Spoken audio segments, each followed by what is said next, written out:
इसलिए घर बनाते समय पे ये बहुत ध्यान रखा जाता है कि कौन से कोने से कौन सा कोना मिलना है या नहीं मिलना है। इसके मिलने से एक बार बड़ी पंचायत पड़ गई थी कि ये कोना इस कोने को मिल रहा है, इस घर का ये घर पे मिल रहा है, ये नहीं मिलना चाहिए। तो क्या हो जाएगा? नहीं नहीं, प्रतिस्पर्धा का भाव बढ़ेगा।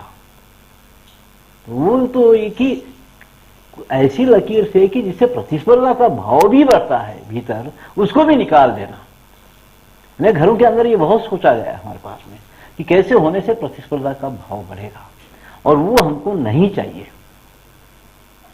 और हमारे पास में जैसे आज के लोग क्रिएटिव, ये बहुत सारे शब्द है ना, क्रिएटिव शब्द तो हम लोग कभी भी नहीं माने। हम तो मानते रहे कि सृष्टिकर्ता तो एक ही है, हम तो सृष्टि की प्रति सृष्टि करने वाले हैं। हम कौन होते सृष्टि करने वाले? हम तो सृष्टि की प्रति सृष्टि करते हैं, इसलिए हम सृष्टिकर्ता का होदा हम नहीं ले सकते। इसलिए उसे शब्दों को निकाल ही दिए लोग कि इसको रखो ही मत। जहां आकर के ये मस्ती आ जाए, ये अहंकार आ है कि हम सृष्टिकर्ता है। आजकल ये बोलते हैं हम, ये मेरा क्रिएटिव वर्क है। काय का क्रिएटिव वर्क है?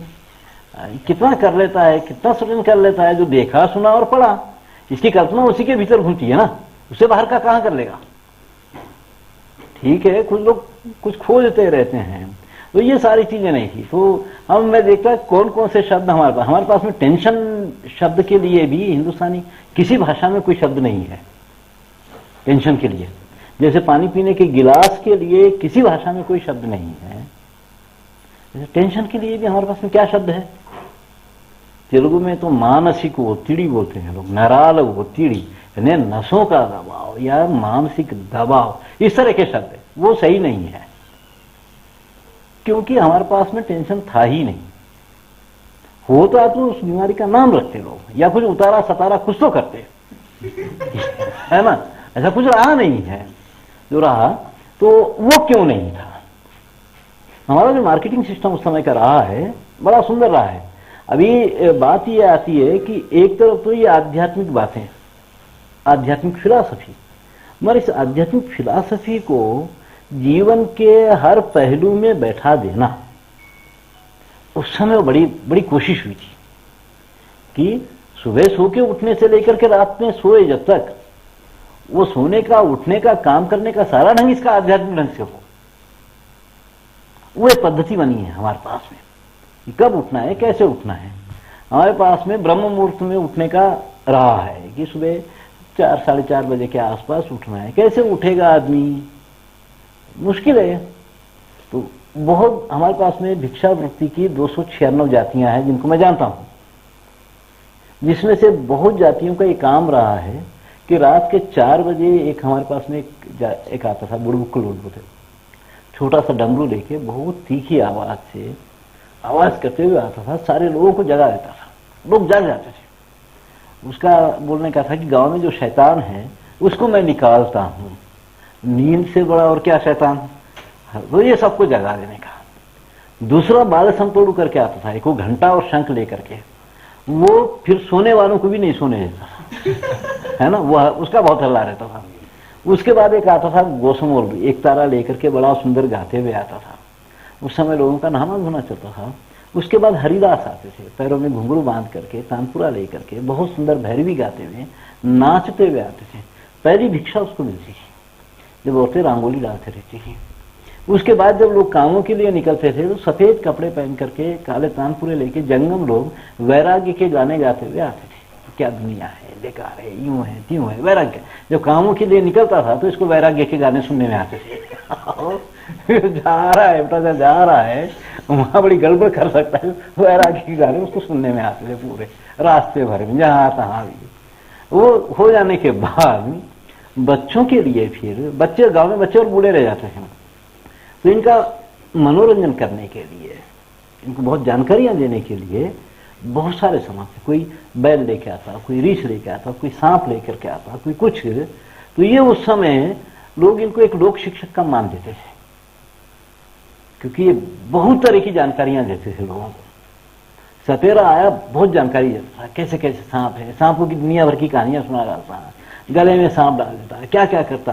रीछ वाला है, रीछ के ऊपर बच्चों को बैठा लेता, रीछ के बालों से ताबीज बना के देता, ये सब चलते रहता। तो कहीं ना कहीं इनको लोक शिक्षक का, उसके बाद हमारे पास जाति पुराण बोलने वाला समाज है, हर जाति का एक जाति पुराण बोलने वाला समाज है जो जाति पुराण सुनाता है। ऐसे अभी भी बहुत सारे है जो 2 साल में एक बार गांव में चक्कर लगा ही लेते हैं।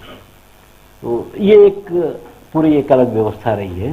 बोलेगा कि एक ही गांव में इतने तरह के लोगों को व्यवस्थित कर लेना वो कैसे किया गया था। ये नहीं कि खाली सूखा सूखा सा एक व्यवस्था बना करके जीना है, ऐसा नहीं है। उसमें तो हर तरह का इतिहास भी हो, मनोरंजन भी हो, वो हर सारी चीज हो, ये सब होगा तो ही फिर लोग आराम से आनंद से जिएंगे ना। तो डिजाइनिंग कैसी हो, डिजाइन के ऊपर बहुत सोचा गया है। अभी वास्तु तो है हमारे पास में, वास्तु का पागलपन बहुत चढ़ा हुआ है। अब तो पता नहीं चाइना का भी वास्तु घुस गया, कहाँ कहाँ का वास्तु यहाँ पर घुस गया है। दुनिया भर का लोगों को वास्तु का पागलपन है। हमारे इलाके में भी था, हमारे लोगों को पहले इतना पागलपन नहीं था जितना आज है। आज भय के कारण उस समय जो घर बनता था हमारे इलाके में, वास्तुकार आता, भूमि पर खड़े रहता, वो 2 संख्या पूछता कि भाई तुम्हारे पास कितना पैसा है और कितना बड़ा घर बनाना चाहते हो। तो ये 2 संख्या बोलना पड़ता था, कितना पैसा है और इतने गज का घर बनाना है। तो ये 2 संख्या से गणित करता था। वो उस भूमि की जन्मपत्री होती थी, वो ये भाई ऐसा नहीं होगा या ऐसे होगा। तो बात यह है कि जब घर बनाते समय पे जो घर है उस घर से मपाई चालू होती थी, मापना चालू होता था। उसमें यह भाव होता था कि मैं अपना घर नहीं बना रहा, जो है उसको बढ़ा रहा।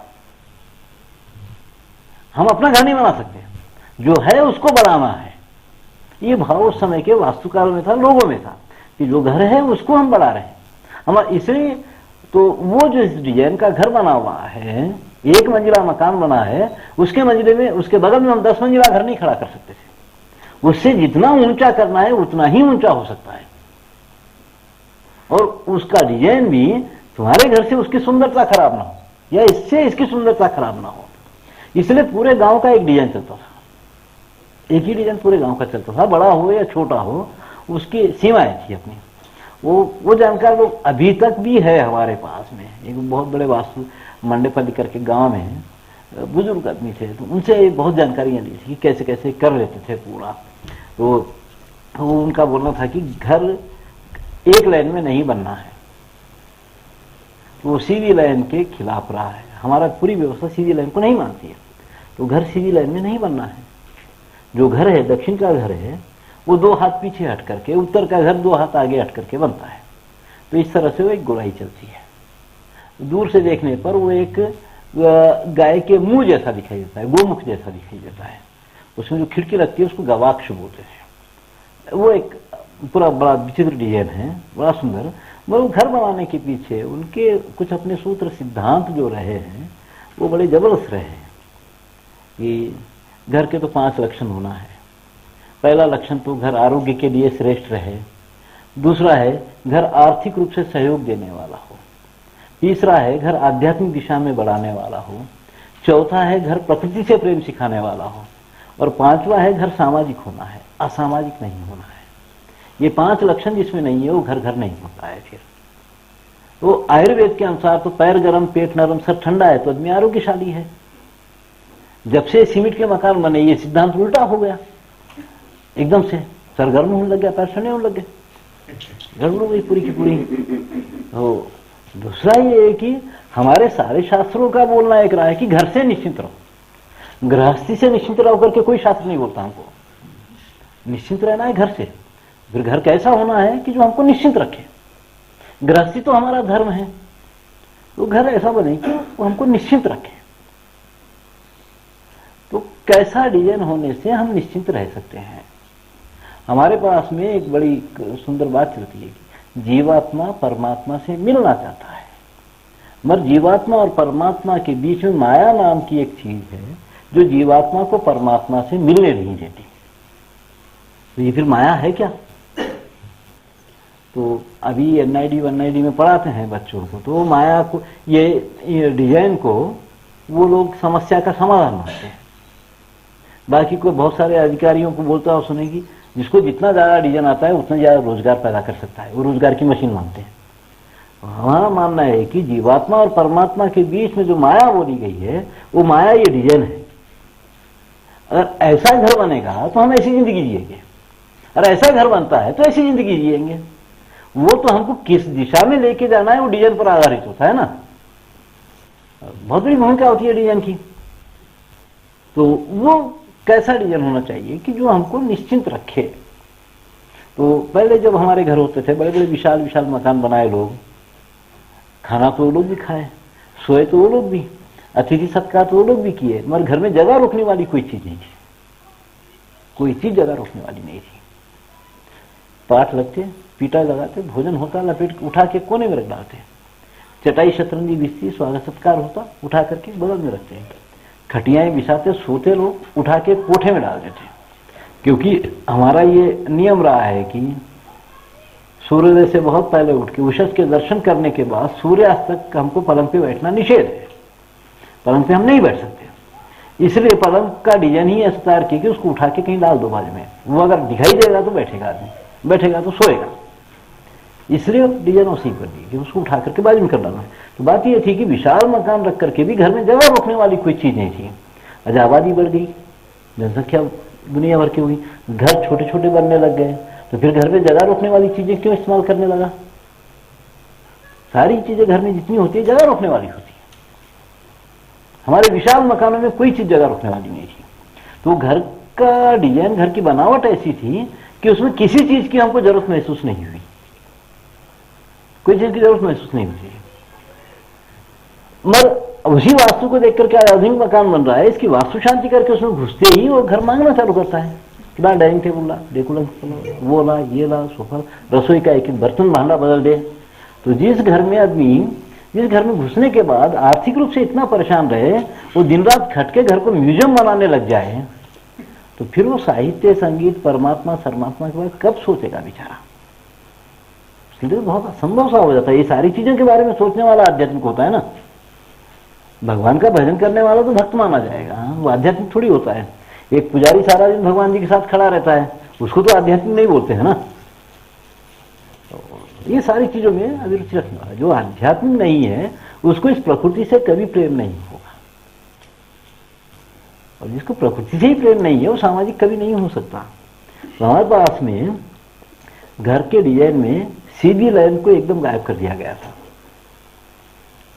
सीधी लाइन एकदम से निकाल दी गई थी। जब से सीधी लाइन आई है, बड़ी गड़बड़ हो गई है। हमारे विशाल भवन से लेकर छोटी झोपड़ी तक सब टेढ़ी बिंगी लकीरों में चलते थे। पीछे जैसा झाड़ है, जैसा पहाड़ है, उससे मिलता जुलता घर का डिजाइन हम तैयार करते थे। जब से सीधी लाइन के मकान बनने लगे, पीछे का झाड़ हमको कटा हुआ नजर आता है, पहाड़ हमको कटा हुआ नजर आता है। जो चीज आधी नजर आती है उसके साथ हम कभी संबंध पैदा नहीं कर सकते। कई बार सेमिनारों में, मीटिंगों में देखते हैं ना, बात करने वाला आधा दिखाई देता, बात सुनने वाला आधा दिखाई देता, तो वहां तो बात कभी पूरी होती नहीं, तो आधे में खत्म हो जाती है। क्योंकि पूरी बात करना है तो उसका ढंग अलग होगा बैठने का, वहां तो दिखना होगा सब लोगों को, तो वहां बात होगी। तो वो सीधी लाइन से एक बड़ी गड़बड़ हुई। पहले जो हमारे गांव की जो थोड़ी बहुत दुकानें भी थी या घरों पे भी जो व्यवहार चलता था, तो वो तो सेठ बैठा हुआ है, मुनीम बैठा हुआ है, नौकर बैठा है, गिराज बैठा हुआ है, बैठ करके सब बातचीत करते हुए सब चलता था। जब से एक बीच में काउंटर नाम की एक सीधी लाइन आ गई है, सेठ गायब हो गया, मुनीम की अलग जगह हो गई, नौकरों की अलग जगह हुई, गिराज की अलग जगह हुई। एक लाइन आते ही इतना बड़ा भेद पैदा हो गया है हमारे भीतर। तो ये सब बहुत सारी गड़बड़ें हो जाती है। डिजाइन भी बहुत महत्वशाली होता है। तो ये सारी चीजों को हमारे पास में बहुत सुंदर ढंग से सोचा गया था। अभी जैसे है, हमारा गिलास तो बना नहीं, गिलास के लिए हमारी किसी भाषा में कोई शब्द नहीं है। यानी पानी पीने की कमी को अगर पूरा करना है तो गिलास तो बहुत आसान है कारीगर को बनाना, मगर इतनी आसान चीज छोड़ करके वो क्यों गड़बा बनाया, लोटा बनाया, मरमर के लोटा बनाया है, वो गिलास नहीं बनाया, वो बकेट नहीं बनाया, गंगाल बनाया है। तो क्यों बनाया है? तो फिर ये सोचना पड़ता है कि ये ऐसा क्यों सोचते थे हमारे लोग हर सारी चीज के पीछे। डिजाइनिंग के पीछे हमारा दृष्टिकोण क्या रहा है, जीवन शैली के लिए क्या रहा है, ये सारी चीजें हमारे पास में रही है। सारी टेक्निकें, विद्याएं सब रहने के बाद उससे कैसे क्या करना है, इसके बारे में ज्यादा सोचना पड़ता है। ठीक है, उससे पहले तो कुछ भी हो जाएगा। भाई है, मिट्टी का घड़ा है, प्लास्टिक का घड़ा है, दोनों का काम है अपने भीतर पानी भर के रखना। अब एक घड़ा मिट्टी का घड़ा है, उसको धोने की एक पद्धति है, उसको पानी भरना भी एक ढंग से होगा, उसको उठाने का एक ढंग है, उसको लेके चलने का भी एक ढंग है, वो रखने की भी एक पद्धति है और पानी लेने की भी एक पद्धति है। वही प्लास्टिक का घड़ा है, कैसे भी धो सकते हैं, कैसे भी भर सकते हैं, कैसे भी लेके चल सकते हैं, कैसे भी रख सकते हैं, कैसे भी पानी ले सकते हैं। फिर गड़बड़ क्या है? एक मिट्टी का घड़ा आदमी को अपने आप में क्रम शिक्षित और सतर्क बनाता है, दूसरा लापरवाही के लक्षण को पैदा करता है। एक धातु के बदलते ही हमारे अंदर इतना बड़ा परिवर्तन हो जाता है ना, तो इसके लिए तो कहीं ना कहीं सोचना पड़ेगा। तो हमारे गांव में पहले ये सारी चीजों के लिए बहुत गहराई से सोचते थे कि क्या हो जाने से क्या गड़बड़ होगी। अभी एक गांव में बोरिंग किए, छेदा किया और हैंडपंप फिट हो रहा था, तो गांव के आदिवासी और लड़कियां खड़े रह के बात कर रही कि देखो गांव के बाहर हमारा कुआं है, हम वहां जाती, कपड़ा धोती, बर्तन मारती, कपड़ा सूखे जब तक खेल लेती, बातचीत होती। ये बोरिंग में लग जाने से गंदा होगा, हमारा वो सारा मजा खत्म हो जाएगा। तो अपने आदमियों को बोल रही कि इनको उसको मत लगने दो यहाँ पे, क्योंकि सामाजिक जीवन का आनंद भी एक महत्वशाली चीज है। और किसी टेक्निक की वजह से या किसी चीज की वजह से अगर हमारे सामाजिक जीवन का आनंद खो जा रहा है तो वो किस लिए चाहिए फिर हमको? तो वो आदिवासी औरतें बोलती कि इसको मत लगने दो, इससे गड़बड़ हो जाएगी, हम पानी के लिए लड़ना चालू करेंगे, यहाँ गंदा होगा। तो ये तो पढ़ा लिखा समाज इससे उससे ज्यादा सोचना चाहिए है ना। हमारे पास में वो सारी चीजों को, सामाजिक जीवन को बहुत बड़ा महत्व दिया गया है। सामाजिक जीवन के लिए लोग अपना नुकसान भी भोगे हैं, तो सामाजिक जीवन का एक आनंद लेने के लिए वो एक आनंद है। नहीं तो हमारे कारीगरों का मार्केट नहीं बनता, नहीं अगर लोग नुकसान भोगने के लिए नहीं तैयार होते तो नहीं बनता। नहीं, जब एक गांव में जब 18 तरह के कारीगर होते, मिट्टी के बर्तन की कितनी जरूरत है, कपड़े की कितनी जरूरत है, कंबल में छेदा करके गले में डाल के कमर में डोरी बांधते हैं तो भी आधी जिंदगी जी सकता है आदमी, उससे ज्यादा कपड़े की जरूरत क्या है? मगर गांव में जब इतने लोग हैं और इनकी चीजों की तो बहुत कम जरूरत है, इतना कम उत्पादन करेंगे तो ये लोग जिएंगे नहीं, ये लोग जिएंगे नहीं तो गांव में नहीं रहेंगे, भाग जाएंगे। अगर ये लोग गांव में जीना है तो इनकी पूरी व्यवस्था करना पड़ेगा, इनके आहार की सुरक्षा और गौरव की व्यवस्था करना पड़ेगा, नहीं तो नहीं रहेंगे। तो उस समय हमारे पास में बहुत तरह के संस्कार, बहुत तरह के त्योहार सब तैयार हुए। 49 संस्कार बना करके ये पद्धति बनी कि हर घर में, हर संस्कार में, हर कारीगर की कम से कम एक, ज्यादा से ज्यादा 5 चीज ली जाएगी। उसमें चौपड़ा तय हुआ कि एक घर में एक सुनार की जो चीज लगती है, एक घर से सुनार को जितना पैसा जाता है उतना ही पैसा अगर एक कुम्हार को जाना है तो कुम्हार की कितनी चीजों को इस्तेमाल करना पड़ेगा, और उतना ही पैसा अगर बांस के काम करने वाले को जाना होगा तो उसकी कितनी चीजों को इस्तेमाल करना पड़ेगा। ये पूरा चौकड़ा तय है, हम इसका पूरा हिसाब निकाले में कि ये घर में कितना इस्तेमाल होता था। वो बिना जरूरत की चीजों को भी लोग इस्तेमाल करने के लिए तैयार हुए, क्योंकि गांव में विद्याओं को रखना था, लोगों को व्यवस्थित करना था, जरूरत नहीं रहने पर भी। गणेश चौथी में घरों पर पत्थर मारते थे ना, वो त्योहार आता है अगस्त सितंबर में, बारिशों में नई कुम्हारी काम चलता है उस समय, हर घर पे पत्थर मारते थे बच्चे, हर घर का 20-25 कवेलू फूटता था, दूसरे दिन से कुम्हारों को काम मिल जाता था। काम दिलाने के लिए भी लोग अपना नुकसान भोगे हैं। ऐसे बहुत त्योहार हमारे पास में है जो एक अच्छा मार्केट था। अब हम लोगों को यही बोलते हैं कि भाई अब ये सारे संस्कार रिवाज बंद करो, क्योंकि ये कभी कारीगरों के लिए बने थे, अब इससे इसके द्वारा तुमको कोई और लूट रहा है, अब क्यों करना है? फिर करना है तो कारीगरों को जिंदा कर लो, जो है उनकी चीजों को इस्तेमाल करो, नहीं तो फैक्ट्री वालों की चीजें अगर इसमें इस्तेमाल करना है तो मत करो, कोई संस्कार मत करो, कोई कुछ नहीं होगा, कोई मुर्दा ऊपर से दौड़ के नहीं आएगा कि मेरे लिए क्यों नहीं किया है करके, है ना, सब होगा। तो इस तरह से वो पूरा एक काफी अच्छे ढंग से हम लोग देखते रहे कि कैसे कैसे क्या क्या कर लेते थे, छोटी छोटी चीज भी कैसे करते थे। बड़ा सुंदर ढंग से, बात बहुत लंबी होती है, यहीं पर बात खत्म करेंगे। हाँ बस करते हैं, नहीं, तो घंटी नहीं बजी, तो घंटी बज गई होगी ना, नहीं बजी है। वो बताओ कि जो जाति के लोग हैं, बड़ी जाति के लोग, उनके किस काज में उनके यहाँ जाते थे, ये उसके यहाँ किस काज में जाते थे?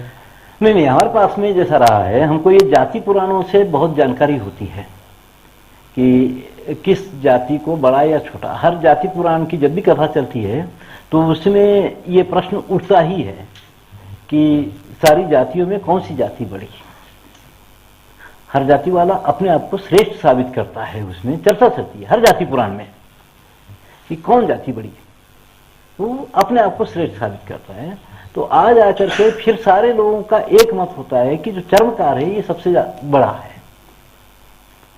हमारे पास में जैसे रिश्ते हैं, गांव में अभी तक वो रिश्ते माने जाते हैं। वहां पर धोबन ग्राम पुत्री होती है, इसलिए उस इलाके में कोई भी मर जाए तो मंगलसूत्र और बिछुआ धोबन का अधिकार होता है, वो धोबन ले जाती है, पुरुष मर जाए या औरत मर जाए, क्योंकि माँ की संपत्ति का अधिकार बेटियों का होता है, बहुएं नहीं लेती है, तो वो ग्राम पुत्री मानी जाती है, इसलिए बिछुआ और मंगलसूत्र धोबन का अधिकार होता है। दीपावली के दूसरे दिन धोबन की बहुत बड़ी पूजा होती है, रात के 3 बजे 4 बजे वो आरती का थाल लेकर के आती है, तो उसके दिए से अपने घर का दिया जला करके उसका जो दिया है अपने पूजा मंदिर में रखना है, और सारे लोगों को उसको साष्टांग दंडवत करना पड़ता है, भले ही ब्राह्मण रहे कोई भी रहे, वो होता है अभी तक हमारे पास में।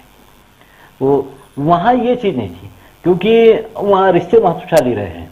एक चर्मकार, एक हरिजन, हमारे पास जैसे पुराण जाति पुराण में जैसा बोला जाता है कि एक मातंगी यादवों का बड़ा भाई होता है, गौड़ लोगों का दादा लगता है, ब्राह्मणों का मामा लगता है, क्योंकि यज्ञोपवीत देने का अधिकार उसी को था, तो रिश्ते में वो मामा लगता है। तो इस तरह के रिश्ते बहुत सारे, मैं बहुत जानता हूँ ये रिश्ते पूरे, एक जाति का दूसरी जाति में क्या रिश्ता है। वहां अभी तक उस हिसाब से बहुत कुछ चलते रहता है।